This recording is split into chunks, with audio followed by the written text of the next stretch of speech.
मई से लेके सितंबर तक आपके यहाँ गर्मी पड़ती है, और लास्ट का जो 2 महीना होता है अगस्त और सितंबर, ये तो बहुत ज्यादा तकलीफ देह होता है पशुओं के लिए, क्योंकि इसमें गर्मी के साथ साथ उमस भी होता है ना।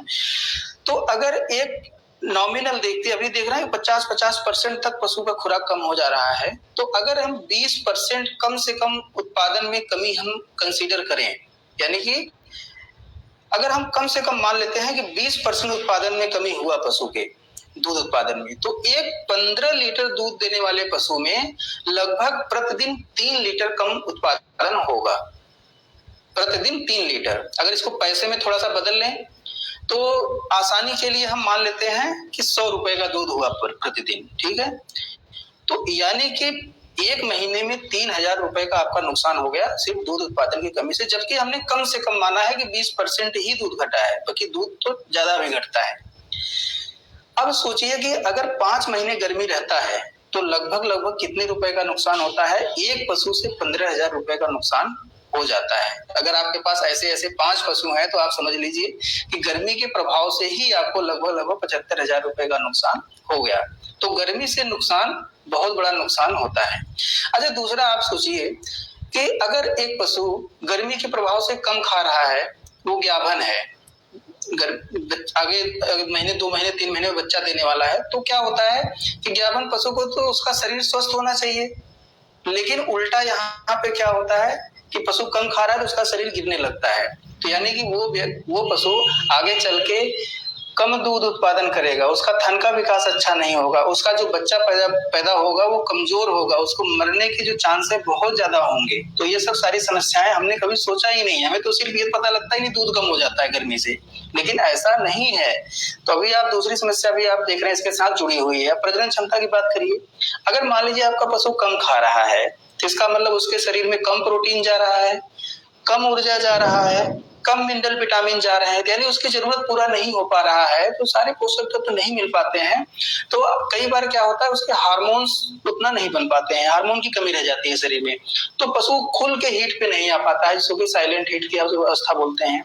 साथ ही साथ अभी हमने आपको बताया कि गर्मी की वजह से पशु का तापमान जो होता है, उसका जो रेक्टल टेम्परेचर होता है ना, 101 होना चाहिए लेकिन 103 104 तक पहुंच जाता है। तो आप ही अंदाजा लगाइए कि अगर एक पशु का तापमान अगर इतना ज्यादा होगा, अगर उसमें आपने सीमेंट डलवा भी दिया तो क्या वो पशु रुकेगा? निश्चित रूप से रुकने में उसको दिक्कत होगी। साथ ही साथ अगर रुक भी जाता है तो उसमें जो भ्रूण बनता है शुरुआत के दिनों में ही वो नष्ट हो जाता है, आगे वो जिंदा नहीं रह पाता है। तो आप क्या करते हैं कि बार बार आप सीमेंट डलवाते हैं, आपका पशु फिरता रहता है, दिक्कत करता रहता है। तो दूध घटने के साथ साथ प्रजनन की क्षमता भी एक बहुत बड़ी समस्या है पशुपालन में। तो अब देखिए हीट का जो हीट स्ट्रेस होता है, इसके और भी क्या कॉम्प्लिकेशंस हैं। एक होता है पशुओं में बार बार एसिडोसिस का होना, रूमिनल एसिडोसिस जिसको बोलते हैं, जिसको गाँव की भाषा में लोग बोलते हैं कि हमेशा इसको गैस बना रहता है ना। दूसरा एबॉर्शन, जिसके पास ज्यादा पशु होंगे वो इस बात को अच्छे से समझ सकते हैं कि गर्मी के दिनों में गर्भपात की समस्या हो गया, थनैला की समस्या हो गया, जेल रुकने की समस्या हो गई, मिल्क फीवर की समस्या हो गई, ये समस्याएं बढ़ जाती हैं। लंगड़ापन एक और बड़ी समस्या है पशुपालन में, खासकर गर्मी के प्रभाव से।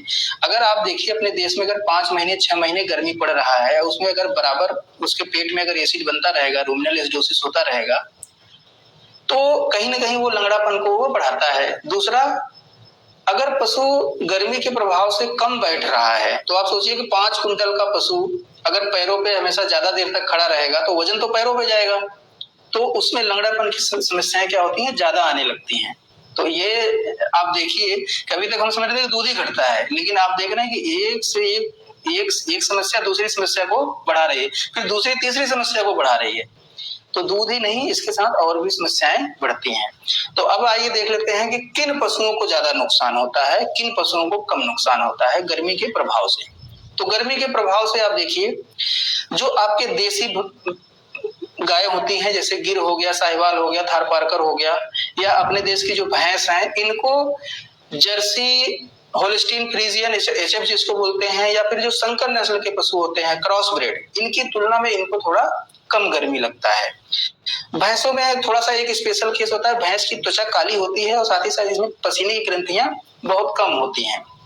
तो इसलिए भैंस को भी काफी गर्मी महसूस होता है। तो अब आइए हम देखते हैं कि गर्मी और किन पशुओं को ज्यादा लगता है। तो अगर मान लीजिए आपके यहाँ एक ही टाइप के पशु हैं, उसमें भी आप कह रहे हैं कि नहीं हमारे पास तो सब गाय हैं, एचएफ ही हैं, लेकिन है उसमें कुछ तो हाँफती हैं, लेकिन कुछ को नहीं गर्मी लगता है।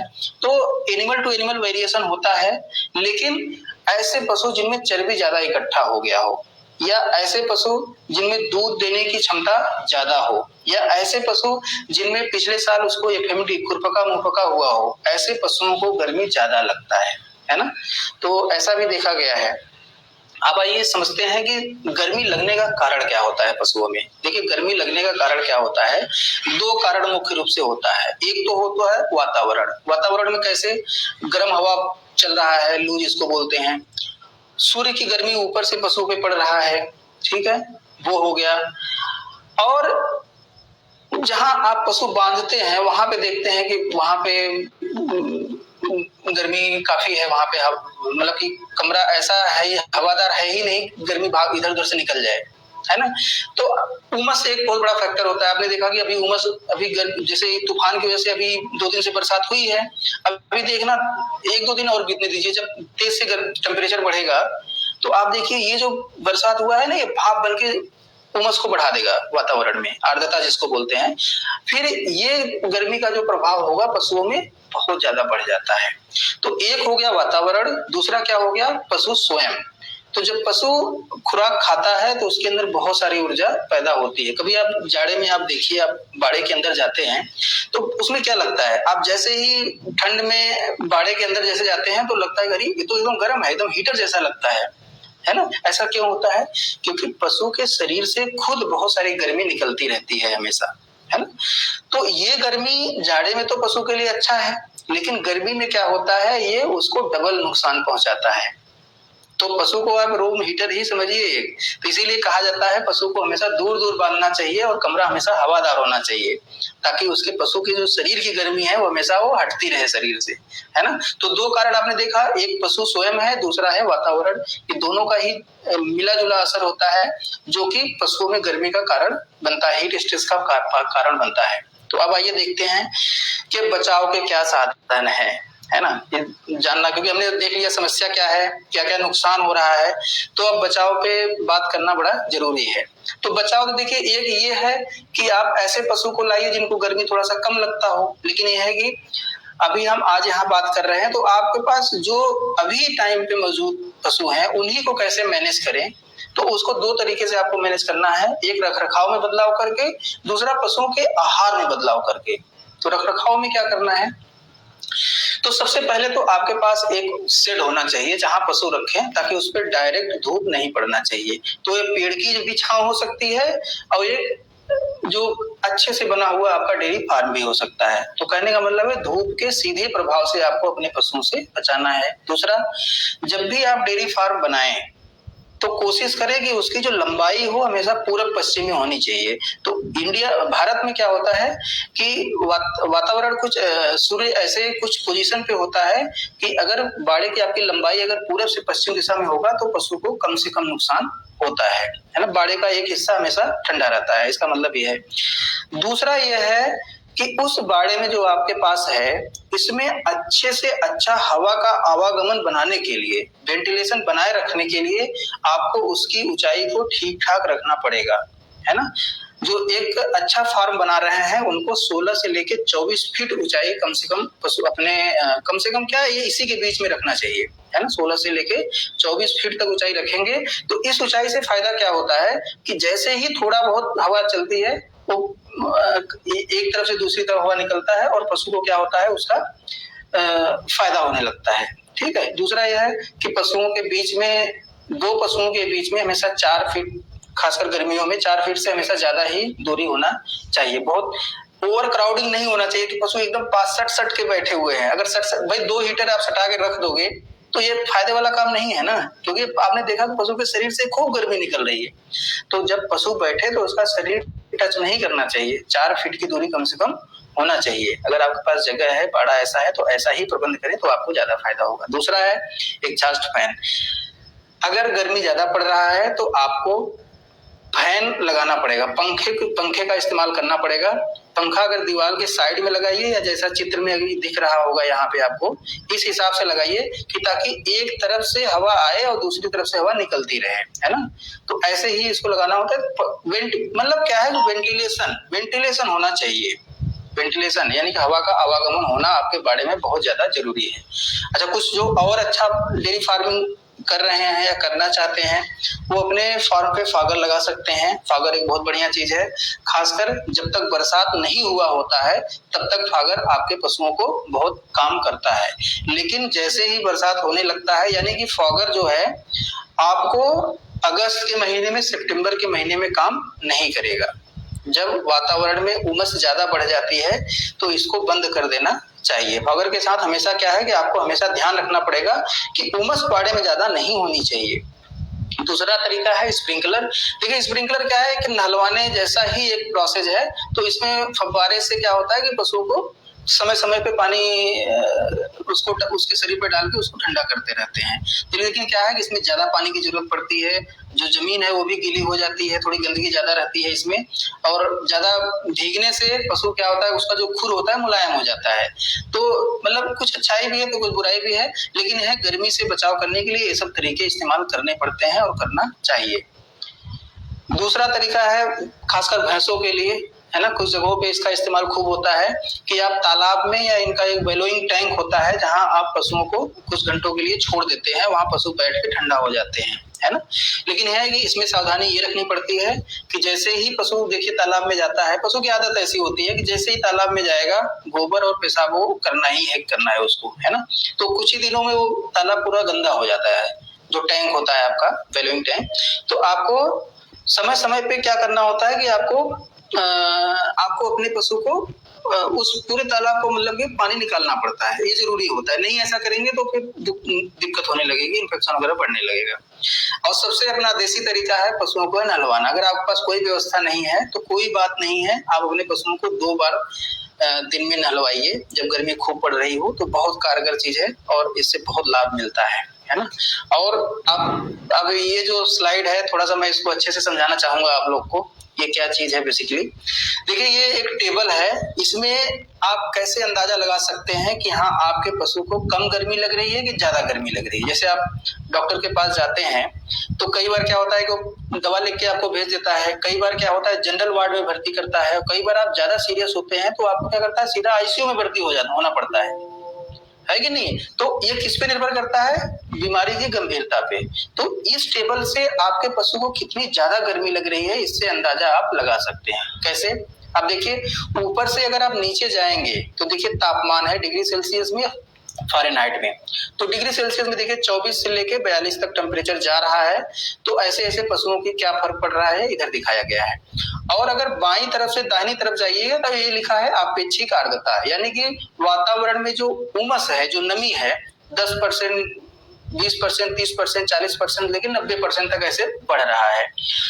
तो इस स्लाइड से आप देख सकते हैं कि अगर आपका पशु, आप इसको मिलाइए और इसको मिलाइए, है ना, तो आपका पशु जहां इस एरिया में आता है तो उससे देख के आप अंदाजा लगा सकते हैं कि हाँ आपके पशु की स्थिति क्या है। जैसे अगर जिसमें कुछ नहीं लिखा हुआ है, जो खाली है, जो सफेद सफेद है, अगर इस एरिया में पड़ रहा है तो मतलब आपका पशु बिल्कुल आराम से है, कोई दिक्कत नहीं है। तो आप देखिए 24 लेके 27 डिग्री सेंटीग्रेड तक पशु को कोई दिक्कत नहीं हो रहा है। लेकिन अगर इससे टेम्परेचर बढ़ता है तो आप देख पा रहे हैं कि जो हरा वाला निशान में अगर पशु आने लगता है तो तनाव स्टार्ट हो जाता है। हालांकि अभी पशु अपने से सब कुछ मैनेज कर लेता है, अभी आपको बहुत ज्यादा तकलीफ नहीं देता है पशु, है ना। लेकिन अब और भी अगर टेम्परेचर बढ़ रहा हो या उमस बढ़ रहा हो तो आप देख रहे हैं कि पीले वाले एरिया में आपका पशु आ गया, तो इसका मतलब अब उसको तनाव बढ़ गया है। और अगर तनाव बढ़ते बढ़ते नीले वाले एरिया में आ गया तो नीले वाले एरिया मानने का मतलब क्या है, जब वो पशु जब जीभ निकाल के हाँफता है, जब वो उसके मुंह से झाग निकलने लगता है तो इसके पास 2 ही ऑप्शन होता है, या तो इसका आप कोई इंतजाम करिए पशु ठीक रहे, और नहीं तो सीधा वो लाल एरिया में जाते जाते पशु मर जाता है ना। तो कहने का मतलब क्या है कि जब तापमान बढ़ता है उससे भी पशु को गर्मी महसूस होता है, और जब वातावरण में नमी बढ़ता है, आर्द्रता बढ़ता है, तब भी पशु को तकलीफ होता है। और जब गर्मी बढ़ने के साथ अगर उसकी नमी बढ़ रहा है वातावरण में, तो ये तो बहुत ही खराब एक स्थिति होता है। इसीलिए आपने देखा होगा पूरे दिन में आपको शाम को पशुओं को ज्यादा गर्मी लगती है।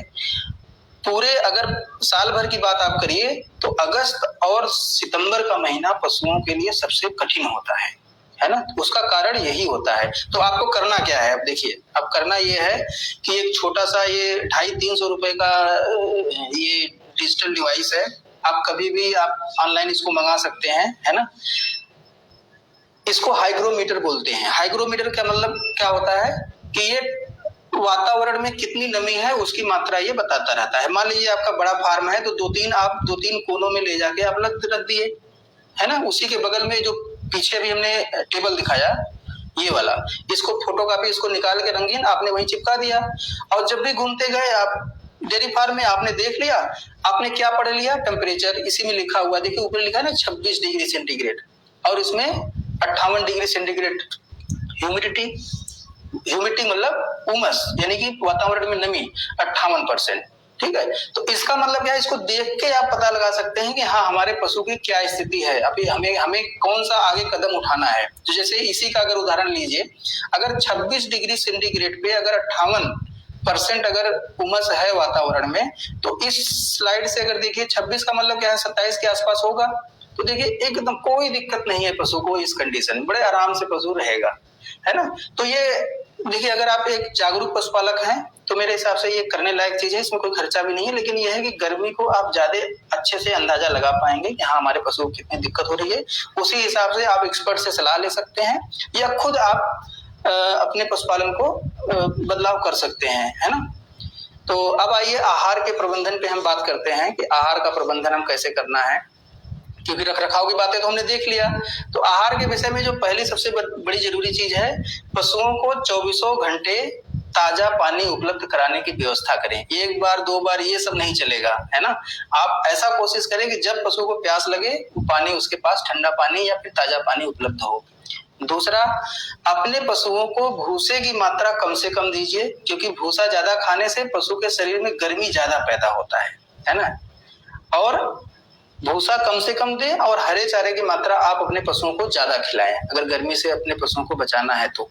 ठीक है। तीसरा क्या करना है, जो भी आप उसको खिला रहे हैं, हरा चारा, भूसा, साइलेज, पशुआहार, कच्चा माल, जो भी आप चीजें खिला रहे हैं उसको अच्छी तरह से मिक्स करके आप ही पशु को दीजिए। ऐसा इसलिए करिएंगे क्योंकि अगर आप वैसे ही बिना मिक्स किए अगर आप दे देंगे तो पशु अपने पसंद की चीज को खा लेगा और बाकी चीजों को छोड़ देगा, जो कि पशुओं के स्वास्थ्य के लिए अच्छा नहीं होता है, उसका नुकसान होने लगता है। आहार का भी नुकसान होता है, पशु का भी नुकसान होता है। तो हमेशा सानी अच्छी तरह से मिक्स करके ही बनाना चाहिए, है ना। मेंटेनेंस राशन आप बढ़ा लें अपने पशुओं का। गर्मी के दिनों में कम से कम 20-25% तक मेंटेनेंस राशन आपको बढ़ाना पड़ता है ना, क्योंकि उसकी गर्मी से लड़ने के लिए उसको ज्यादा ऊर्जा की, ज्यादा एनर्जी की जरूरत पड़ती है। और हमेशा आहार को ठंडे समय में खिलाएं। ठंडे समय का मतलब क्या हुआ, जब वातावरण ठंडा हो। ठंडा जैसे सुबह आप देखिए, सुबह सानी 8 बजे से पहले आप खिला के खत्म कर लीजिए, और शाम के टाइम में आप 6 बजे के बाद सानी लगाइए। आमतौर पे क्या होता है, हमने जो देखा है अभी तक, लोग 4 बजे से लेके 6 बजे तक ज्यादातर अपने पशुओं का सानी खिलाते हैं, क्योंकि इसी टाइम पे उनको दूध निकालना होता है। तो यही प्रैक्टिस होती है। और पूरे दिन का जो सबसे डिफिकल्ट टाइम होता है, सबसे कठिन टाइम होता है, सबसे ज्यादा खतरनाक होता है पशुओं में गर्मी के हिसाब से, वो यही समय होता है ना। जब दिन ढल रहा होता है, उमस बढ़ जाता है, टेम्परेचर भी ठीक ठाक रहता है, तो इस टाइम पे पशुओं को दिक्कत ज्यादा होती है। और इसी टाइम पे हम पशु को खिला रहे हैं। तो चूंकि 10 दिन 15 दिन की बात तो है नहीं, ये पूरे 5 महीने 6 महीने की बात है। तो आपको ये चीज सीखना पड़ेगा और अपने पशुओं की आदत भी डालनी पड़ेगी कि आप 6 बजे के बाद आप सानी अपने पशुओं को दें। कोशिश करें कि लगभग 7 से 8 बजे दिन क्या होता है, ढल जाता है, काफी ठंडक हो जाता है। उस टाइम पे अगर आप सानी देंगे तो आपका पशु भरपेट खाएगा, और भरपेट खाएगा तो आपको दूध भी बढ़िया देगा और वो स्वस्थ भी रहेगा, है ना। तो ये चीज करने की है। और कोशिश करें कि अगर गर्मी का प्रभाव ज्यादा है तो आप 2 बार की बजाय अगर 3 बार उसको आप पशु को राशन देंगे तो इसका भी काफी अच्छा असर पड़ता है, यानी कि नंबर ऑफ फीडिंग आप बढ़ा सकते हैं, ठीक है। लेकिन यह है कि आप ठंड के टाइम पे, जब मौसम ठंडा हो उस टाइम पे खिलाने की कोशिश करें। शाम को जो आप 4 बजे से 6 बजे के बीच में जो किसानी करते हैं, इसको आप सोचिए और बदलने की कोशिश करिए, क्योंकि गर्मी से नुकसान होता है और आपका भी नुकसान होता है और पशु को भी नुकसान होता है, पशु की भी तकलीफ होता है इससे। तो अब देखिए, अब आते हैं कि हीट स्ट्रेस को कम करने में संतुलित आहार का क्या महत्व है। देखिए हीट स्ट्रेस अभी आप देख रहे हैं ना, हीट स्ट्रेस में बेसिकली जब पशु कम खाता है, उसका ड्राई मैटर इंटेक कम हो जाता है। आप देख रहे हैं 50% तक ड्राई मैटर कम हो जाता है, तो पशु में ऊर्जा, मिनरल, विटामिन, प्रोटीन ये शरीर में कम जाता है। साथ ही साथ अगर आप मिनरल की बात आप करिए तो स्पेशली जो पोटेशियम और सोडियम, जैसे पोटेशियम होता है ना, जैसे पशु कम खा रहा है तो एक तो पोटेशियम उसके शरीर में कम गया, दूसरा क्या है कि शरीर के पसीने से पोटेशियम बहुत ज्यादा निकल जाता है, ठीक है। अब एक तो पोटेशियम निकला, अब पोटेशियम को बैलेंस करने के लिए अब पशु पेशाब के रास्ते से सोडियम भी बहुत सारा निकाल देता है, तो पोटेशियम की कमी हुआ, सोडियम की भी कमी हो गया, ठीक है।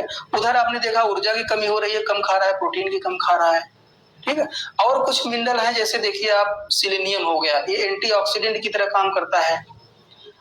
विटामिन ए का भी बहुत बड़ा रोल होता है पशुओं में, खासकर इस टाइप की समस्याओं को डील करने के लिए। क्रोमियम जिंक हो गया, क्रोमियम हो गया, है ना। नियासिन करके एक विटामिन होता है, तो ये बड़ा इंपॉर्टेंट होता है। तो कहने का मतलब क्या होता है, जब एक बैलेंस फीड बनाते हैं तो बैलेंस फीड का मतलब ही यही होता है कि ऐसा आहार जो पशु की सारी जरूरत को पूरा कर दे, चाहे ऊर्जा हो, चाहे विटामिन हो, चाहे मिनरल हो, चाहे उसमें प्रोटीन हो, ये सारी जरूरत उसकी अगर पूरी होती रहेगी तो ये आपका पशु गर्मी से भी बेहतर लड़ पाएगा, दूध भी ठीक ठाक देगा, उसकी प्रजनन क्षमता भी मेंटेन रहेगी और उसका स्वास्थ्य भी बढ़िया बना रहेगा, है ना। तो ये एक छोटा सा प्रयास था गोदरेज की तरफ से। अभी जो लोग सवाल अपना नहीं पूछ पाए हैं वो लोग अपना कमेंट बॉक्स में अभी सवाल डालें, हम कोशिश करेंगे कि ज्यादा से ज्यादा लोगों का सवाल का हम आंसर दे पाए। तो देखिए यहाँ पे 3 प्रोडक्ट है बेसिकली। अगर आपके पास फीड सिलेक्ट करना है तो हमेशा अपने पशुओं के दूध उत्पादन के हिसाब से आप प्रोडक्ट का सिलेक्शन किया करें। जैसे अगर आपके पास एवरेज उत्पादन वाला पशु है, औसत उत्पादन वाला है, मान लीजिए 5 लीटर, 6 लीटर, 7 लीटर, 8 लीटर दूध देने की क्षमता वाला पशु है, तो कोशिश करें उसको क्रीम लेवल खिलाएं, जैसे HPMR खिलाएं, डेयरी राशन खिलाएं, जो टाइप 2 के फीड होते हैं उनके लिए ज्यादा सुटेबल है। लेकिन अगर आपके पास जैसे गर्मी का टाइम भी चल रहा है, आपके पास हरा चारा भी नहीं है, तो बाईपास प्रोटीन युक्त पशु आहार गोदरेज बाईप्रो आपके लिए बेहतर होगा। लेकिन अगर आपके पास मान लीजिए बहुत अच्छे क्वालिटी का पशु है, अच्छा दूध उत्पादन वाला है ना, 15 लीटर, 20 लीटर और या इससे दूध दे रहा हो, ज्यादा दे रहा हो, तो ऐसे पशुओं के लिए जो प्रीमियम क्वालिटी का जो आहार है, बाईपास प्रोटीन, बाईपास फैट युक्त जो अपना गोदरेज बोविनो आता है, ये उनके लिए बेहतर होता है। तो कहने का मतलब है सभी पशुओं को एक ही आहार नहीं देना होता है। आप पशुओं की उनकी उत्पादन क्षमता के हिसाब से आप आहार सेलेक्ट करेंगे तो आपको इसका ज्यादा लाभ मिलेगा, ठीक है। तो अब हम चलते हैं क्वेश्चन आंसर सेशन की तरफ से। तो देखते हैं कि आप लोग के क्या क्या सवाल हैं, उनके हम जवाब देने की कोशिश करेंगे। देखते हैं क्या क्या सवाल हमारे पास आए हैं।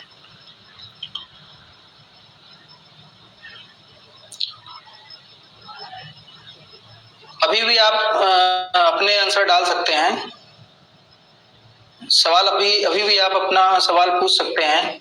अगर मन में कोई पशुपालन से संबंधित अगर कोई सवाल है, किसी ने PPT के लिए बोला है,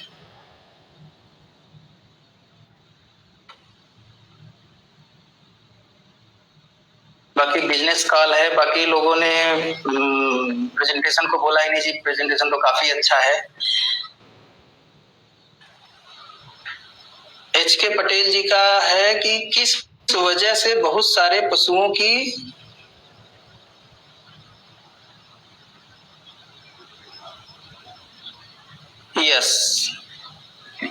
इनका कहना है कि साइंटिफिक जो हम नुस्खे यूज करते हैं पशुओं में, तो उनकी बजाय अगर हम वैज्ञानिक अप्रोच अपनाएंगे तो हमें उसका ज्यादा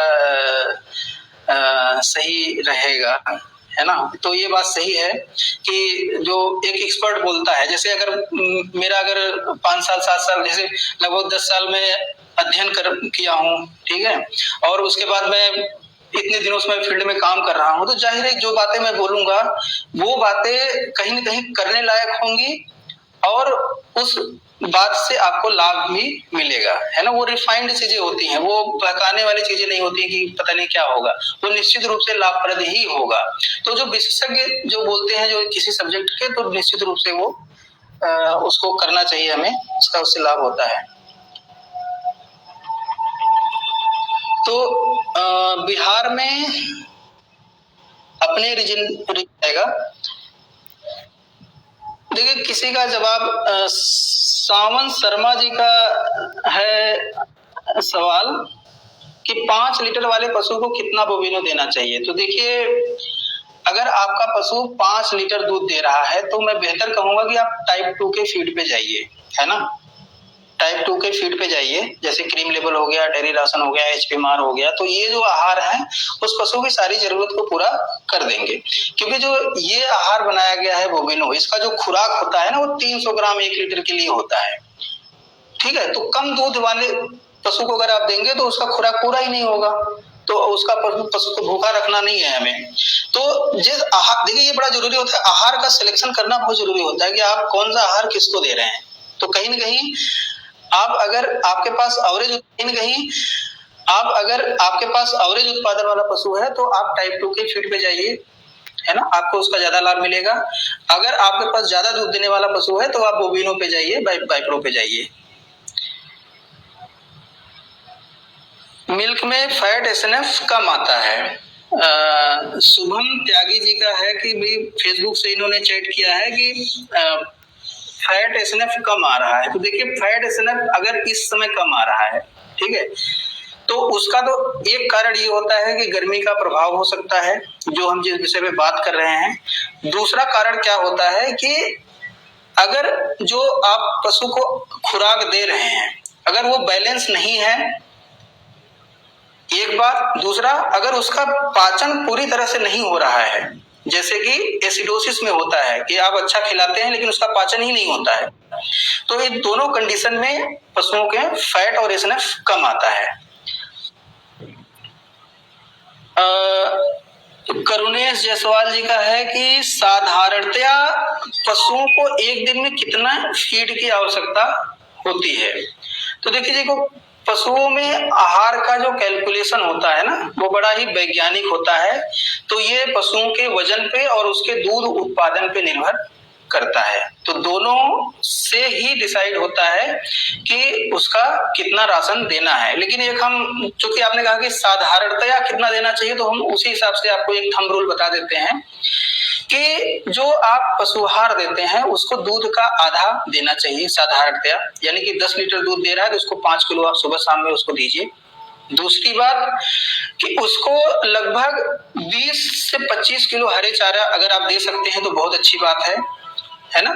और अगर आपके पास गाय है तो लगभग 4 से 5 किलो उसको भूसे की जरूरत पड़ेगी। अगर भैंस है तो उसको 5 या 6-7 किलो तक उसको भूसे की, भैंस थोड़ा ज्यादा खाती है तो उसको इतने जरूरत पड़ेगी, है ना। तो दूध का आधा 20 से 25 किलो हरा चारा और लगभग 5 से 6 किलो भूसा अगर आप देंगे तो उस पशु की जरूरत पूरी हो जाएगी। अगर आपको इसमें डिटेल आपको जानना है तो हमारे जो गोदरेज के जो संबंधित अधिकारी होंगे आप उनसे बात करिए, वो बड़े अच्छे से आपको समझा देंगे, उनको ये सब चीजें ज्ञान होता है। अमर चंद्र गुर्जर जी लिखते हैं कि how can cure acidosis in long term, है ना। देखिए एसिडोसिस इन लॉन्ग टर्म का मतलब क्या हुआ कि लंबे समय तक आपके पशुओं को एसिडोसिस बना हुआ है। तो एसिडोसिस क्यों बना है, इसका मतलब क्या होता है कि कहीं ना कहीं जो आपकी फीडिंग प्रैक्टिस है वो गलत है। खासकर ऐसे एरिया में जहाँ गेहूं ज्यादा खिलाया जाता है, जहाँ पे आप अपने पशुओं को मक्का ज्यादा खिलाते हो, बाजरा उबाल के ज्यादा खिलाते हो, है ना। तो जब आप ग्रेन ज्यादा खिलाते हैं, जब ये तो एक कारण मैं बता रहा हूं, तो जब बैलेंस राशन नहीं होता है तो उसमें क्या होता है कि आपको पशुओं को बराबर उसमें एसिड बनते रहता है, उत्पादन बढ़िया मिलता है, सब कुछ दिक्कत होता है, लेकिन ये है कि इम्बैलेंस फीडिंग की वजह से उस पशु का वो जाता ही नहीं है। तो बैलेंस फीडिंग के यही तो फायदे होते हैं। बैलेंस फीडिंग का मतलब ये नहीं होता है कि ये पशु आहार, बैलेंस फीडिंग का मतलब क्या होता है कि सही मात्रा में भूसे की मात्रा, सही मात्रा में हरा चारा और उसी के हिसाब से एक सही पशु आहार का सिलेक्शन, ये तीनों का जब मिक्स करके आप चीज देते हैं तो वो बैलेंस फीड का मतलब होता है ना। तो बैलेंस फीड देके आप लंबे समय तक आप जो एसिडोसिस की समस्या को आप कम कर सकते हैं अपने पशुओं में। पशुओं में जेर निकलने की समस्या देखिए होती है, तो इस पे हम अलग से बात कर लेंगे। लेकिन गर्मी के दिनों में जेर की समस्या आती है, तो इसके बारे में हम आपको अभी इतनी जानकारी देना चाहेंगे कि भाई देखिए, आप जब भी पशु बच्चा दिया करे तो 1 घंटे के अंदर उसका दूध निकाल लिया करे और बच्चे को पिला दिया करें। इससे क्या होगा, जो जेर बहुत सारे केसेस में इतने से ही जेर निकल जाता है, गिर जाता है। कई बार क्या होता है, लोग डरते हैं कि नहीं अगर हम दूध निकाल लेंगे तो वो जेर नहीं गिरेगा, है ना। तो जेर न गिरना या तो कोई इन्फेक्शन हो सकता है या तो कैल्शियम की कमी हो सकता है, और नहीं तो जो हम चीजें बता रहे हैं, अगर इस प्रैक्टिस को आप करते हैं तो बहुत सारे लोगों को इससे फायदा मिलेगा कि जब भी पशु ब्याया करे तो आपको 1 घंटे के अंदर बच्चे को दूध भी पिलाना है और दूध निकाल के थन को खाली कर देना है। आप देखेंगे कि 2-3 घंटे में जाते जाते आपका पशु जेर गिरा दिया करेगा, है ना। तो अभी और हम देख लेते हैं।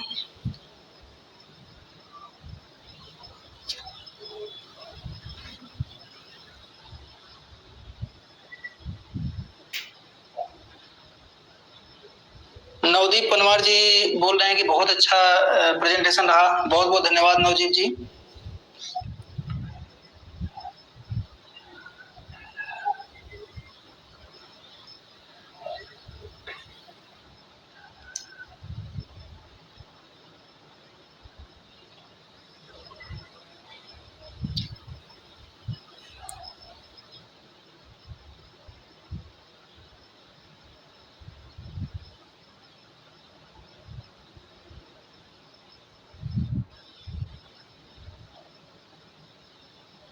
विकास दसोरा जी बात कर रहे हैं कि अभी मैं बोविनो खिला रहा हूं,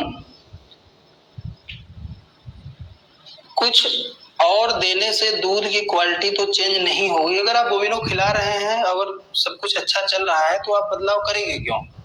मेरे हिसाब से अगर देखिए, एक मैं थंब रूल आपको बताता हूँ, गर्मियों में काम आएगा। मेरा अपना एक्सपीरियंस है, कहीं आपको किताबों में नहीं मिलेगा। देखिए, अगर आपके यहाँ दूध घटता है, ठीक है, गर्मी का टाइम चल रहा है, दूध घटता है, तो आप कोई चीज बदलने के बारे में मत सोचिए। आप पहला कोशिश करिए कि एक बार आहार की मात्रा को आप बढ़ाइए, क्योंकि भूसे की मात्रा तो आप ज्यादा खिला नहीं सकते हैं।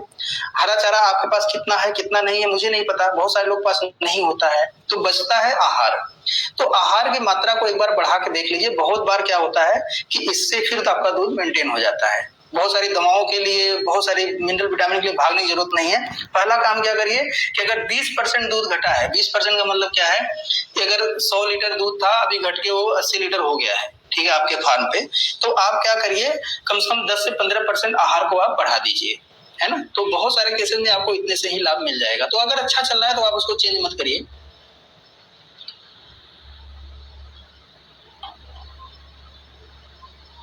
व्हाट इज, देखिए इसमें लिखा है इन्होंने कि what is management, feed management in, ये हैं अपने विकास चौहान जी। विकास चौहान जी का सवाल है कि प्रेग्नेंट पशुओं में कैसे मैनेज करें। देखिए, बहुत सारे लोग प्रेग्नेंट जो ज्ञावन पशु है ना, उसको पशुआहार खिलाने से डरते हैं, है ना। इसमें जैसे अभी ग्रुप में जो जुड़े हुए हैं, बहुत सारे जागरूक पशुपालक होंगे, है ना, वो अच्छा कर रहे होंगे पहले से ही। लेकिन आप जैसे ये सोचिए कि अभी हमारे देश में ऐसे बहुत सारे लोग हैं जो कि डरते हैं पशुपालन खिलाने में। उनको लगता है कि इसमें कोई हम खिलाएंगे तो गलत हो जाएगा। तो